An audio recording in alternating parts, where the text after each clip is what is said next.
E entre as mulheres, olha lá, primeiro lugar. Esse excesso de peso, infelizmente, está relacionado, e aí eu deixei de propósito, olha só a quantidade de comorbidades a nível de todos os sistemas. E, consequentemente, aumenta, quanto maior esse IMC, maior o risco cardiovascular. Então, detalhando um pouquinho o tecido adiposo, por que isso acontece? O tecido adiposo ideal, ele seria representar 15 a 20% do peso corporal em homens e 20 a 25% em mulheres. No entanto, ele pode chegar até 200 quilos. Tem duas funções principais: armazenar energia em forma de triglicerídeos, e ele é um órgão endócrino, produtor de várias substâncias, como eu vou mostrar, dividido em subcutâneo e visceral. Então, aqui o subcutâneo é o tecido adiposo bom, aqui o visceral, que quando aumentamos de peso, ele vai abraçando esses órgãos, e aqui é que mora o problema. Então, olha lá a quantidade de substâncias que esse tecido adiposo consegue produzir. O subcutâneo, que é considerado tecido adiposo bom, ele tem a capacidade de armazenar os ácidos graxos livres, então tira da circulação, e de produzir essa substância aqui, a adiponectina. A adiponectina, ela melhora a resistência, a ação da insulina, ela é anti-inflamatória e anti-aterogênica. Ao passo que o tecido adiposo visceral, quando ganhamos peso, ele torna-se disfuncional. E aí ele passa a produzir citocinas inflamatórias, angiotensinogênio, inibidor do ativador do plasmidogênio e fatores de crescimento. Então, essa gordura visceral, né, que abraça o fígado, o pâncreas, o rim, então nós também podemos falar em esteatose pancreática, esteatose renal, ela é menos sensível à ação da insulina. Se a insulina não age, vai acontecer uma menor atividade da lipase lipoproteica. O que essa enzima faz? Ela coloca os triglicerídeos para dentro da célula. Se isso não ocorre, ocorre o contrário. Então, os ácidos graxos livres vão sair e os produtos desta grande lipólise vão chegar no fígado, acarretando aumento da produção de triglicerídeos, LDL, diminuição do HDL, aumento da produção de glicose e esteatose hepática. E aí nós vamos trazer outro conceito, o tecido adiposo disfuncional e ectópico. Então, esse caminho é longo e tortuoso. Olha lá, vou detalhar um pouquinho mais. Então, o tecido adiposo produz fator de necrose tumoral alfa, que causa inibição do receptor de insulina e da produção de adiponectina. Essa resistência à insulina, como vimos, ativa menos a lipase lipoproteica, e aí com isso os ácidos graxos livres ficam livres, né? Ficam na corrente sanguínea. E ao chegar nos tecidos, a nível muscular, diminui a captação de glicose, contribuindo para a hiperglicemia. A nível hepático, nós vimos que estimula a glicogênese, a lipogênese e leva à esteatose, e também é capaz de causar vasoconstrição. Essa hiperglicemia resultante dessa gliconeogênese, por sua vez, vai estimular a produção de insulina, que contribui mais ainda para a vasoconstrição, além de ser tóxica para a célula beta, contribuindo para essa disglicemia. Para aí, não. Olha lá o angiotensinogênio. Angiotensinogênio estimula a aldosterona, hormônio antidiurético, levando à reabsorção renal de sódio, estimula as espécies reativas de oxigênio que oxidam a LDL, tornando esse LDL mais aterogênico, levando à lesão endotelial e agregação plaquetária. E esse estado pró-trombótico é agravado também pela liberação do inibidor do ativador do plasmidogênio e da interleucina 6. Bom, então, por essas alterações, nós vimos que a gordura visceral ela é mais preditiva de saúde do que o peso sozinho, né? Então, por exemplo, a obesidade difusa ou a glúteo-femoral, que é a da mulher, confere risco numa cruz cardiovascular. Mas a abdominal, principalmente a visceral, essa sim é perigosa, vai conferir risco de 4 cruzes. E aí nós temos várias medidas para quantificar, né, a obesidade. E a que melhor se correlaciona com a gordura visceral é a circunferência abdominal. Então nós só precisamos do auxílio de uma fita métrica com o paciente em pé, contato direto com a pele, não pode ser por cima da roupa. E o ponto ideal é o ponto médio entre a última costela e a crista ilíaca superior. Aqui eu chamo a atenção também para esse conceito do magro metabolicamente obeso. Então não precisa ser aquela obesidade difusa, né? Muitos têm braços e pernas finas, mas tem o famoso estômago alto. É aquela gordura visceral que vai estar ali em contato direto com o fígado, por exemplo. Bom, existem vários critérios propostos para diagnóstico da síndrome. O primeiro foi colocado em 98 pela Organização Mundial de Saúde, só que ele partia do princípio que tudo iniciava com resistência insulínica. Posteriormente veio do NECEP, em 2001, e atualmente o mais utilizado é o da Federação Internacional do Diabetes, publicado em 2005, que sim, ele reconhece que o problema inicia nessa gordura visceral e quantifica essa gordura pela medida da circunferência abdominal. E mais, estratifica essa circunferência abdominal de acordo com as etnias. Então, onde nós entramos aqui, olha, sul-americanos, circunferência abdominal maior que 90 centímetros no homem e 80 centímetros na mulher, então pronto.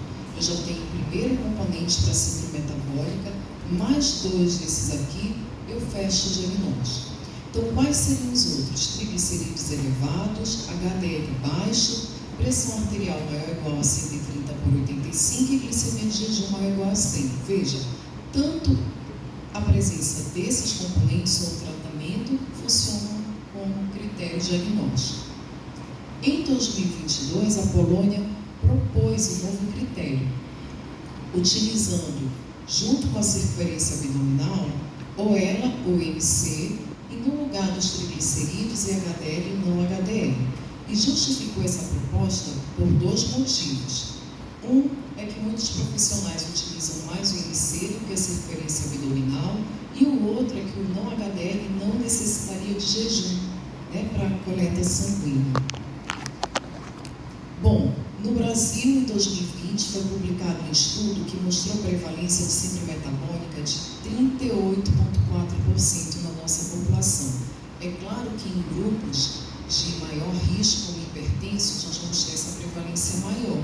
Então, aqui, gente, nós estamos falando de população geral. Vejam, quase 40% dos brasileiros têm alterações metabólicas.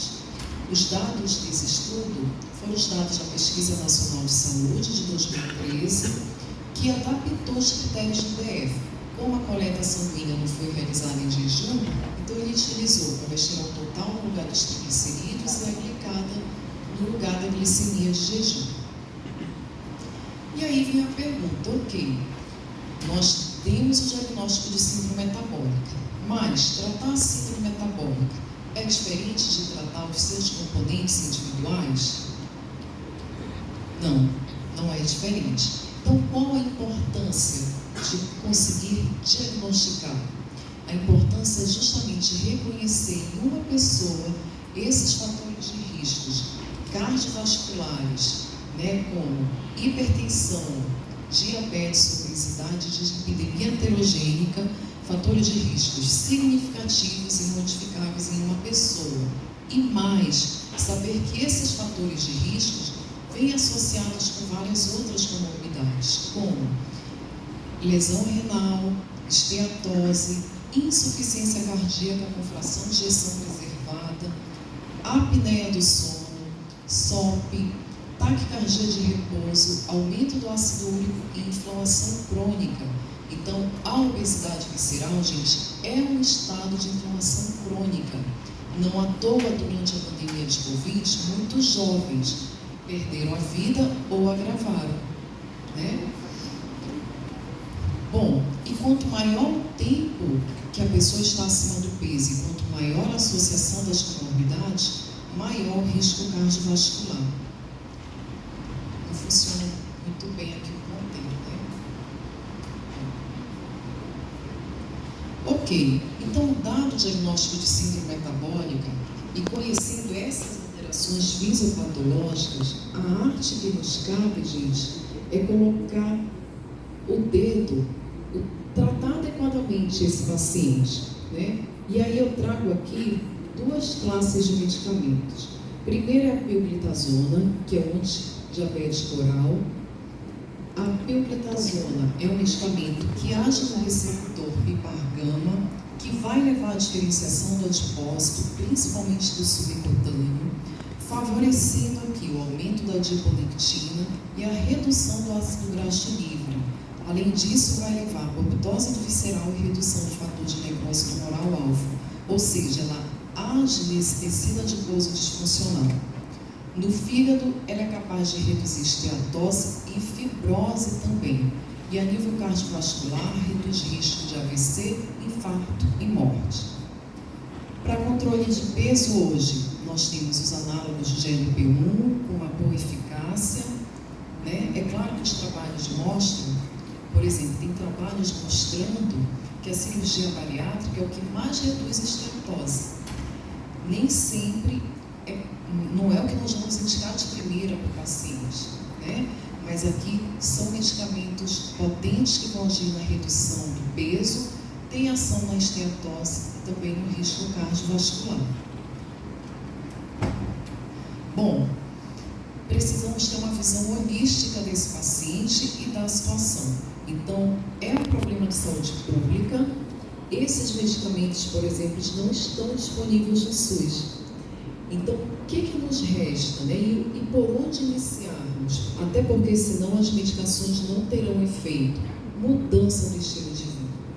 Não é fácil, mas a gente precisa encorajar e engajar o paciente. Então, inicia. Ficou pequeno aqui, depois eu posso compartilhar para vocês, né?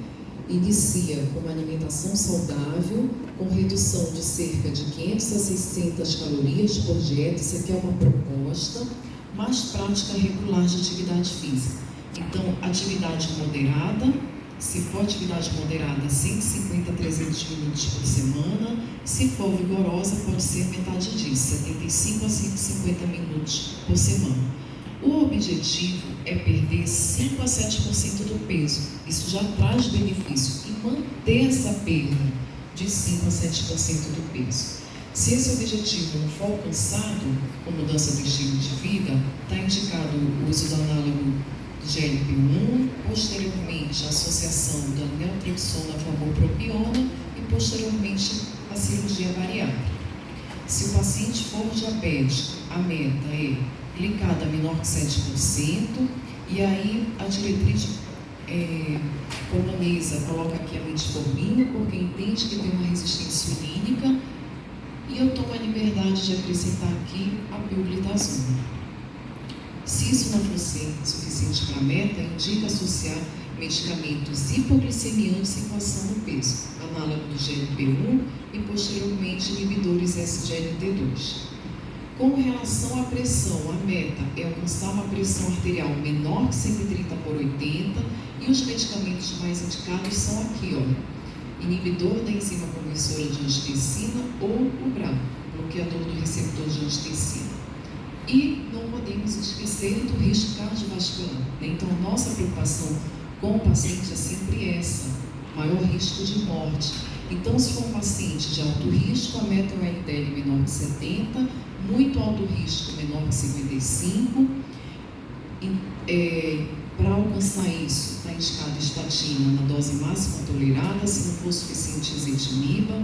Com relação aos triglicerídeos, geralmente controle alimentar é suficiente. Quando não, a gente pode associar o fibrato, o mais indicado é o fenofibrato. Para finalizar, eu trago aqui um slide falando um pouquinho sobre os análogos GLP-1. Então, quando eles vieram com a proposta de tratar o diabetes. Mas logo foi verificada a ação importante na ação de peso, viraram uma febre, foram capa de revista. O primeiro a ser utilizado foi a liraglutida. Hoje nós temos a semaglutida, que realmente são mais potentes nessa redução do peso. Nós temos a injetável e agora a oral também, que é cômodo para muitos pacientes.